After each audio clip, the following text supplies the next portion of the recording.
So, counterspells are a hated yet necessary aspect for this game. In this video, I will be talking about the top 5 counterspells to include in your modern decks. So in 5th place, I have Counterspell. Counterspell is a classic card, originally printed in Alpha and brought into Modern with Modern Horizons 2. Despite this, it only makes 5th place on this list. This is because the double blue requirement is rough, and 2 mana is getting harder and harder to hold up in the current Modern format. Regardless, it is still a hard counter and a solid card, so it made the list.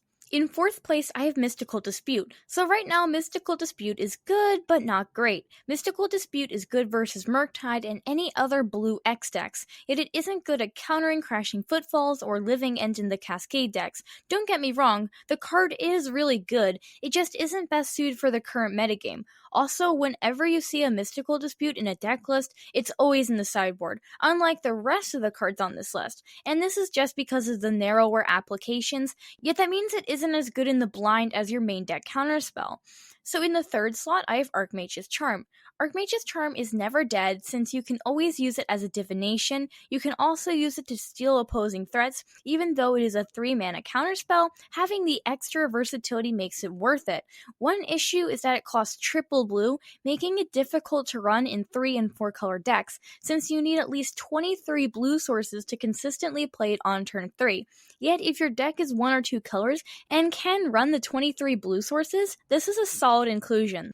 In 2nd place, I have 2 cards just due to how similar they are. I have Spell Pierce and Flusterstorm. I know both these are different, yet I figured it would be boring if they took up different slots on this list. Spell Pierce is good at efficiently countering instants, sorceries, planeswalkers, and more, while Flusterstorm can only touch instants and sorceries. Yet Flusterstorm has an upside versus Cascade decks, since if they cascade into a Living End and you play Flusterstorm, they can only force and negate one copy and not the others, while you can force and negate a Spell Pierce. These are both great in the current metagame because of their efficiency at just 1 mana.